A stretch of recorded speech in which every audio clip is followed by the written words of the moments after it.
Hello students, कैसे हैं आप लोग? Welcome to this session. My name is doctor Kavita Rawat, your English teacher from ICT virtual classroom. Today we will continue our previous chapter, that is the last lesson. आज हम जो है last lesson को continue करेंगे. जैसे हमने यहाँ पे पढ़ा था कि वॉर की बात कर रहे थे, फ्रेंच पर्शियन वॉर, राइट? तो किस तरह से यहाँ पे जो है जो लेसन है, the last lesson set in the days of Franco Persian war, और जिसमें फ्रांस के जो है फ्रेंच डिस्ट्रिक्ट से दो, लॉरेंस एंड एल्सेस, किसके हाथ में चले गए थे? Have passed into the hands of Persian. और किस तरह से बर्लिन जो कैपिटल थी रशिया की, जो आज एट प्रेजेंट हम जर्मनी के नाम से जानते हैं, तो वहां से ऑर्डर आए थे कि किस तरह से एल्सेस और लॉरेन में जो लास्ट लेसन किसका है बच्चों? फ्रेंच का. और यहाँ पे क्या पढ़ाई जाएगी? जर्मन. क्लियर? तो इसी को अभी हम कंटिन्यू करेंगे. और किस तरह से यहाँ पे हमने देखा था whole chapter revolves around French. तो फ्रेंच यहाँ पे बता रहे हैं, नरेट कर रहे हैं द होल चैप्टर कि किस तरह से. And this chapter is from book Flamingo and written by Alphonse Daudet. तो बच्चों ये ऑलरेडी हम पढ़ चुके हैं, तो आज हम इसी को कंटिन्यू करेंगे. तो यहाँ तक हमने पढ़ा था बच्चों कि किस तरह से यहाँ पे आई won't scold you little Frank, किस तरह से उनके जो टीचर थे, हैमल थे, मिस्टर हैमल, किस तरह से फ्रेंच को बोलते हैं कि I won't scold you little Franz, you must feel bad enough, see how it is every day we have said. जैसे आप लोग भी कहते हैं ना कि भाई हम कल करेंगे, परसों करेंगे, टालते रहते हैं, और मन भी करता है, फिर भी कहते हैं नहीं भाई, we have a lot of time to learn. और तो यहाँ पे वो यही बोलते हैं कि बाहर I have a plenty of time. बाहर का मीनिंग मैंने बताया था आपको, ए वर्ड एक्सप्रेसिंग डिसअप्रूवल, कि हमें लगता है कि भाई हमारे पास बहुत टाइम है, और उसको हम कहते हैं we will do it tomorrow.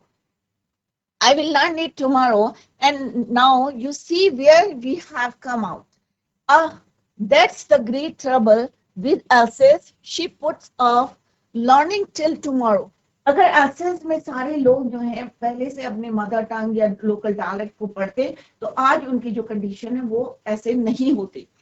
Now, those fellows out there will have the right to say to you, how is it you pretend to be French fan? जैसे हमने कल पहले भी इसको डिस्कस करा था कि आप प्रिटेंड करते हो, दिखावा करते हो कि भाई हम फ्रेंच मैन है.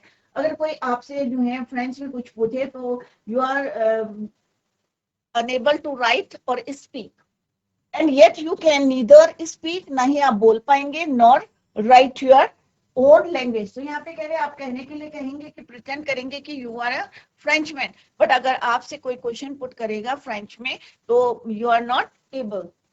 But you are not the worst poor little French. पर यहाँ पे हैमिल करें कि भाई आप जो है इतने खराब नहीं है, वर्स्ट नहीं है.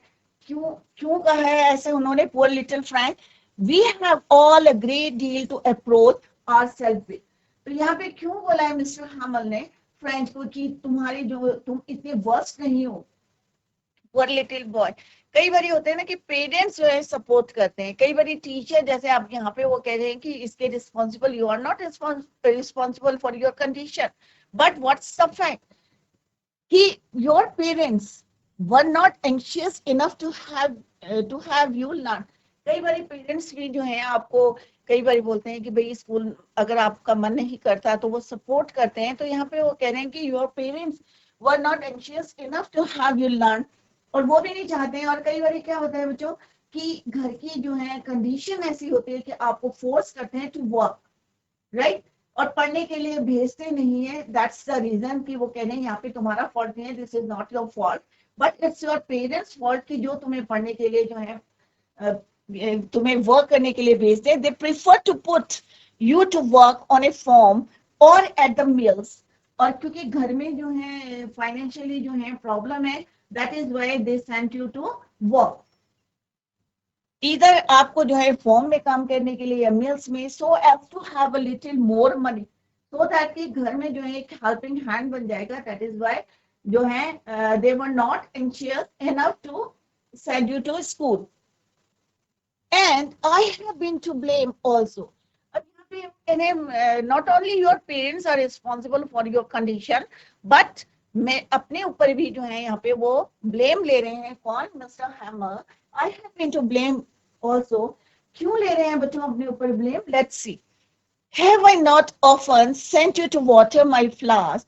और कई बारी यहाँ पे मिस्टर हैमल कह रहे कि मैं भी तुमको क्या बोलता था, टू वाटरिंग द प्लांट्स।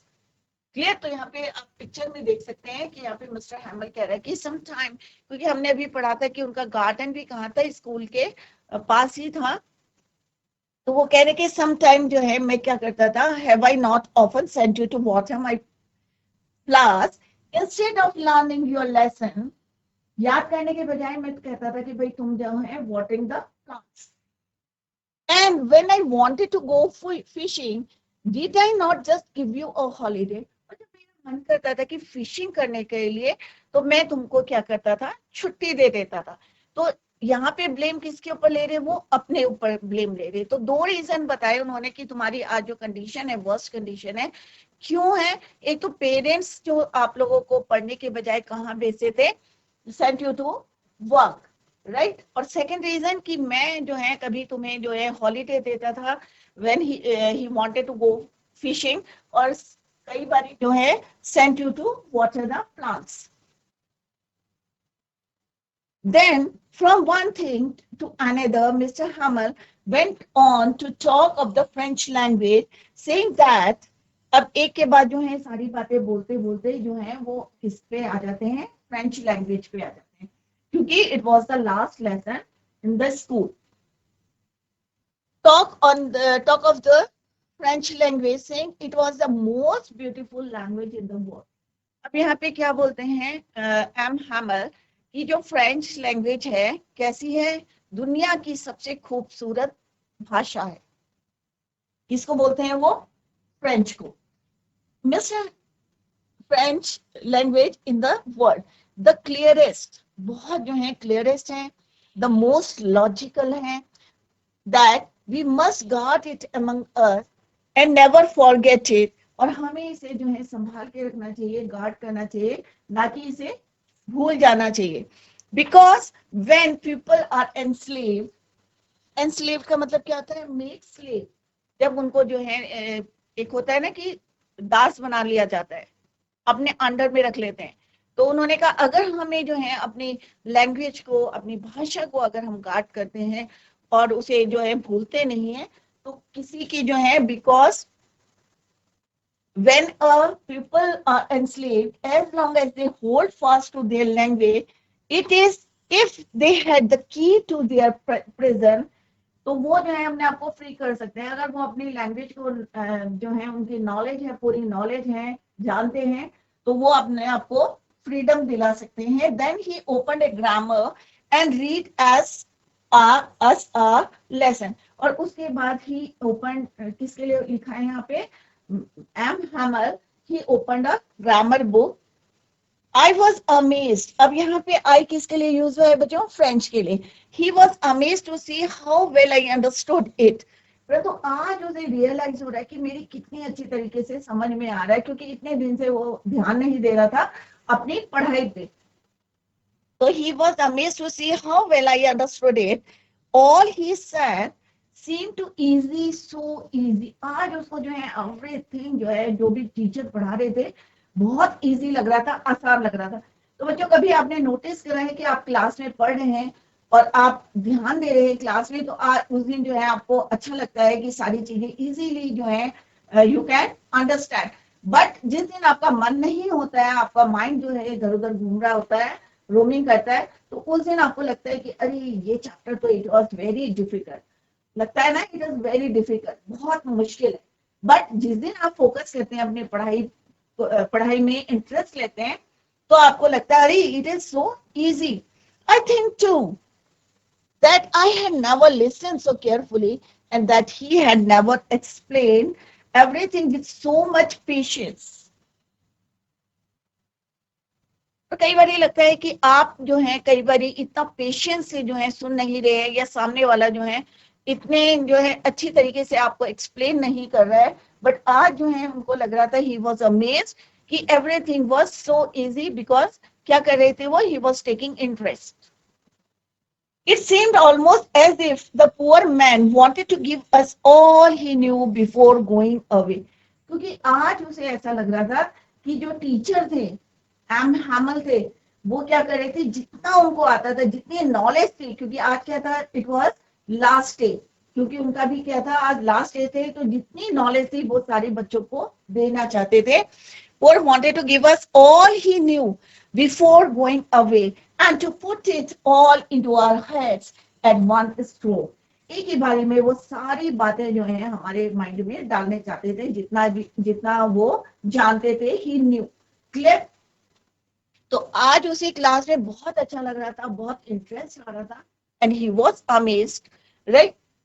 तो यहाँ पे हमने देखा कि किस तरह से हम जो है अगर क्लास में फोकस नहीं करते हैं और दूसरे दिन के लिए टालते हैं कि भाई हम we will do it tomorrow, और इस तरह से करते करते जो है हम जो है बहुत पीछे रह जाते हैं. जैसे यहाँ पे बताया है कि अगर एल्सेस और लॉरेन में लोग जो है किस तरह से अपनी भाषा पे कमांड करते तो कोई उन्हें आंसलेव नहीं बनाता. क्लियर. और यहाँ पे आप देख सकते हैं कि जब वो पढ़ा रहे थे तो ही वॉज सिंगिंग, और उसी समय उनका जो है टर्न आया तो रिसाइट. फिर उन्होंने बताया कि जब जो है he was unable to answer the questions, क्योंकि उन्हें एक वर्ड भी जो है नहीं आता था पार्टिसिपल्स में. तो यहाँ पे जो एम हैमल है वो किसको बोलते हैं, फ्रेंड्स को बोलते हैं कि it is not your fault. किसका फॉल्ट है, पेरेंट्स का फॉल्ट है, या मेरी गलती है जो मैंने तुम्हारे ऊपर फोकस नहीं किया. राइट. तो किस तरह से उनका टर्न आया और उनको जो है रिसाइट करने के लिए बोला. क्लियर. नेक्स्ट पिक्चर में आप देख सकते हैं कि किस तरह से parents send them to work.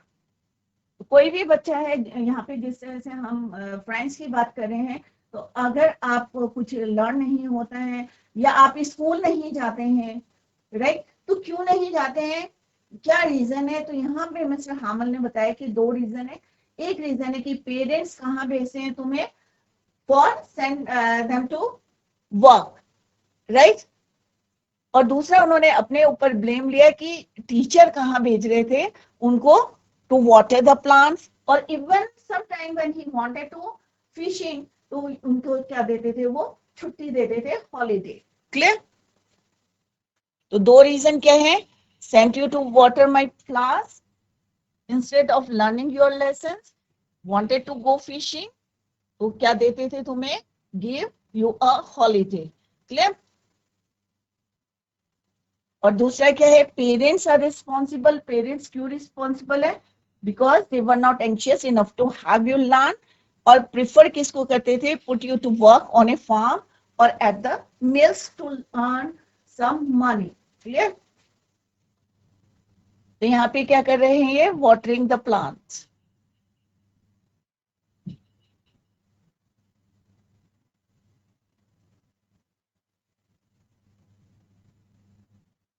Work on mill. Clear. चाहे मिल्स में काम करने के लिए भेजते थे या फार्म में काम करने के लिए भेजते थे, वर्क ऑन मिल्स और फार्म्स. क्लियर. तो ये जो रीजन हमने यहाँ पे डिस्कस करें,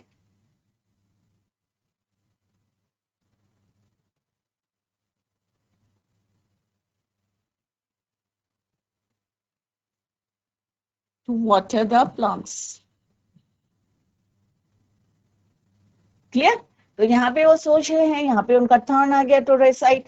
यहाँ पे वो जो है पेरेंट्स को रिस्पॉन्सिबल बता रहे हैं कि क्यों पेरेंट्स जो है अपने बच्चों को स्कूल नहीं भेजते. फर्स्ट रीजन है कि to earn more money, that is why they send their children to work on mills, इधर ऑन मिल्स और फार्म्स में. दूसरा जो है वो अपने ऊपर ब्लेम लेते हैं कि मैं किस तरह से आपको भेजता था टू वाटर द प्लांट्स. और सेकेंड रीजन उन्होंने बताया कि किस तरह से when he wanted to fishing, वो वांटेड टू गो फिशिंग, तो उस दिन वो क्या करते थे, give them a holiday. Clear. तो ये रीजन उन्होंने अपने बताए. तो ये हमने यहाँ पे जो पढ़ा था उसका जो है किस तरह से, ये पहले वाले का एक्सप्लेनेशन था. इसका एक्सप्लेनेशन है द न्यूज दैट, जो हमने अभी पढ़ा उसी का एक्सप्लेनेशन है. I hope it is clear to you. अगर नहीं आया है तो let's see. The news that their teacher, Mr. Hamill, was leaving also had a similar impact on him.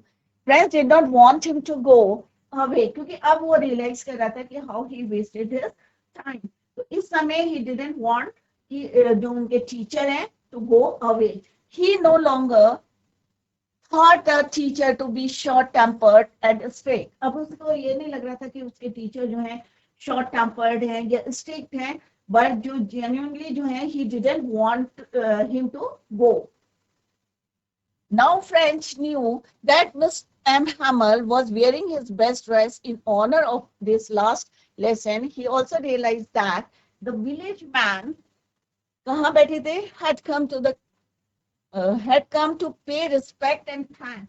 क्योंकि और दिन जो सीट एम्प्टी रहती थी, खाली रहती थी, but on that day वो कहाँ बैठे हुए थे, जो है sat on the last bench. Mr. Hamel for his service of 40 years. तो कितने साल हो गए थे उनको वहां पे जॉब करते करते? 40 years. The village man had come to the class as they were also repenting for not having studied well in their childhood. अब उन सबको जो है लग रहा था कि उन्होंने अपने बचपन में क्यों नहीं पढ़ाई करी थी, क्योंकि अभी यहाँ पे अगर हम मिस्टर हामल की बात करें थे तो उनकी सर्विस कितनी हुई थी बच्चों? 40 years. They had come to thank their teacher for his 40 years of service as a teacher of French. अब 40 साल से जो है कि स्कूल में आप टीच कर रहे हैं, जॉब कर रहे हैं, और उसके बाद बर्निंग से ऑर्डर आते हैं कि आपको जो है this was your last lesson of French.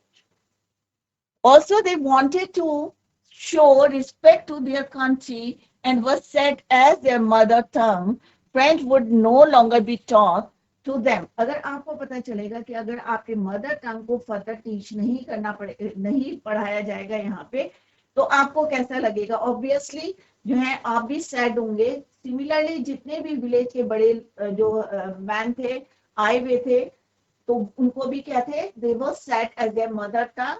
French would no longer be taught.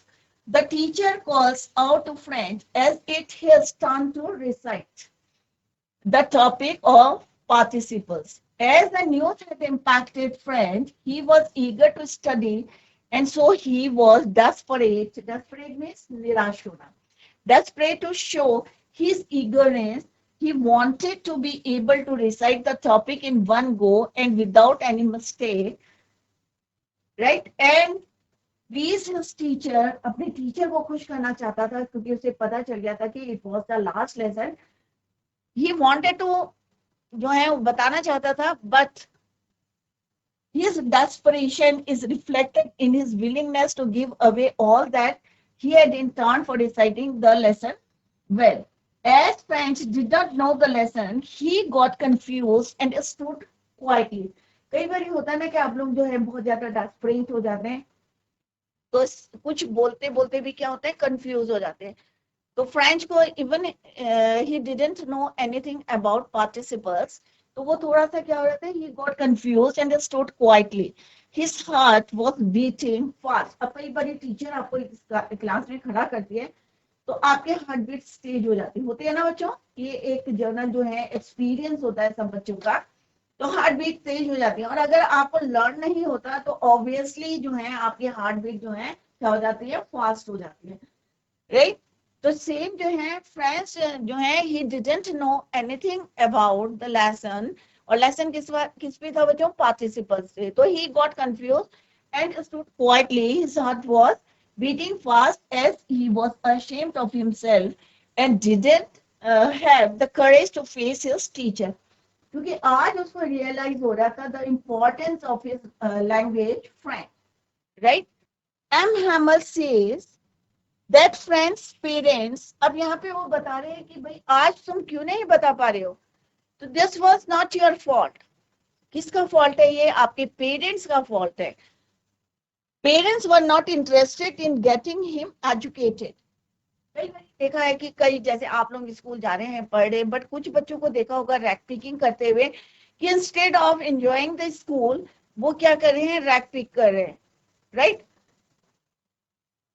तो सेम जो है they were not interested in getting him education, instead of that getting him educated, instead of that वो चाहते हैं कि they earn some money, they send them to work, इधर या तो मिल्स में करे या फार्म में करे या कोई भी काम करे, right.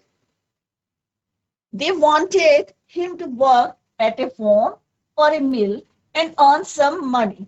He says that as a teacher, अब यहाँ पे वो ब्लेम पेरेंट्स को नहीं कर रहे हैं, इवन अपने आप को भी कर रहे हैं कि as a teacher he was also not interested in teaching them, कि मैंने भी उतना इंटरेस्ट नहीं किया दिया है या उतना फोर्स नहीं करा है. और सम टाइम में आप लोगों को क्या करता था कि to water the plants, he would send them to his home to water the plants. Sometimes he would declare a holiday and go for fishing. और अपने इंटरेस्ट के अकॉर्डिंग वो जो है उनको क्या देते थे, हॉलीडे. और further वो he said, Mr. Hamel praises their mother tongue, French language, as being the most beautiful language in the world. क्यों है most beautiful? क्योंकि ये क्या है, clearest है and most logical है language in the world. He tells the class to guard their language as it is the only way to free oneself from the prison of slavery. अगर आपको अपने knowledge पे command है या अपनी mother tongue पे command है तो कोई भी आपको जो है स्लेव नहीं बना सकता. If a person knows his mother tongue well, no one can enslave him. Knowing the mother tongue well as a language, as a tool of fight domination. तो आप जो हैं, अगर आपको अपनी लैंग्वेज आती है, अपने कमांड है अपनी लैंग्वेज में, तो आप जो है अपने हक के लिए, अपने राइट्स के लिए आप फाइट कर सकते हैं, राइट. तो यहाँ पे आप देख सकते हैं पिक्चर में कि जैसे उसे जो है कहा रिसाइट करने के लिए, he didn't know anything about participles. बच्चों जितना अभी हमने पढ़ा उस पे बेस्ड क्वेश्चंस है. Let's discuss these questions. Comprehension type के क्वेश्चंस होते हैं. तो first one is what was French expected to be prepared with for school that day. तो क्या था उसको, क्या कौन सा टॉपिक मिला था और क्या उसका एक्सपेक्टेशन था टू बी प्रिपेयर्ड फॉर. तो ऑब्वियसली अभी हम कई बार पढ़ते आ रहे हैं कि पार्टिसिपल्स में टॉपिक दिया था उसको. That day French was expected to be prepared with participle because Mr. Hamel had said that he would questions on participles. तो क्योंकि मिस्टर हैमल ने क्या बोला था बच्चों कि वो पार्टिसिपल एक टॉपिक दिया था, उस पे वो क्वेश्चन पूछने वाले थे.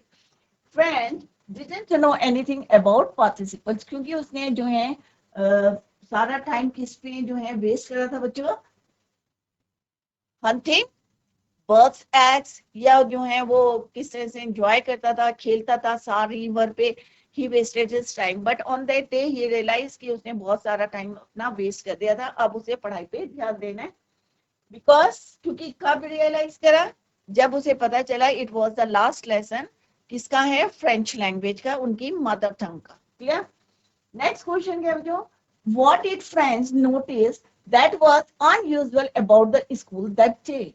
तो क्या चीजें अनयूजुअल थी बच्चों उस दिन स्कूल में. अगर आपने ध्यान से पढ़ा होगा चैप्टर, सुना होगा यहाँ पे जो भी हमने यहाँ पे पढ़ाया है, तो आपको लगा होगा कि आपको ध्यान आ रहा होगा कि क्या पढ़ा था बच्चों, कि किस तरह से स्कूल में और दिन की तरह जैसे वहाँ पे बहुत ज्यादा बजल था, बहुत ज्यादा आवाजें आ रही थी, desk opening the desk and chairs. But on that day कैसा था वहाँ पे, everything was quiet and still. Usually when school began, there was a great buzzer which could be heard out in the street. Street से आप जो है उसको सुन सकते थे. But it was all very still that day. उस दिन सारी चीजें कैसी थी, still and quiet. Everything was as quiet as Sunday morning. तो हमने पढ़ा था बच्चों कि किस तरह से उसने कंपेयर करा था इसको संडे मॉर्निंग, क्योंकि everything was quiet as Sunday morning. There was no opening or closing of desks. His classmates were already in their places. सारे बच्चे जो हैं already थे और as usual जैसे ये लेट होते थे, he was very late. एक तो रीजन था कि वो बहुत ज्यादा लेट था, he was very late, और सेकंड था he didn't know anything about participles या टॉपिक पे participles in their places. The teachers great ruler instead of rapping, और दिन क्या करते थे, वो रैप करते थे, बच्चों को चुप कराते थे, बट जैसे अभी हमने पढ़ा कि everything was still and quite, तो उन्होंने अपना जो है रूलर कहाँ रखा था, under arm. The teacher's great ruler, instead of rapping on the table, was under Mr. Hamel's arm. Right? Next question क्या है बच्चों? What had been put up on the bulletin board? Bulletin board पे क्या news जो है 2 सालों से आ रही थी, बैड न्यूज ऑफ वॉर. और वॉर किसके बीच में चल रही थी, फ्रांस और जर्मनी के बीच में. Clear? For the last 2 years, all the bad news had come from the bulletin board. An order had come from Berlin to teach only German in the schools of Alsace and Lorraine. अगर आपने map देखा होगा, आपकी book में map दिया गया है बच्चों, तो मैप में यहाँ पे जो है फ्रांस है और यहाँ पे क्या है, जर्मनी. तो एल्सेस और ये जो है बाउंड्री पे हैं दोनों,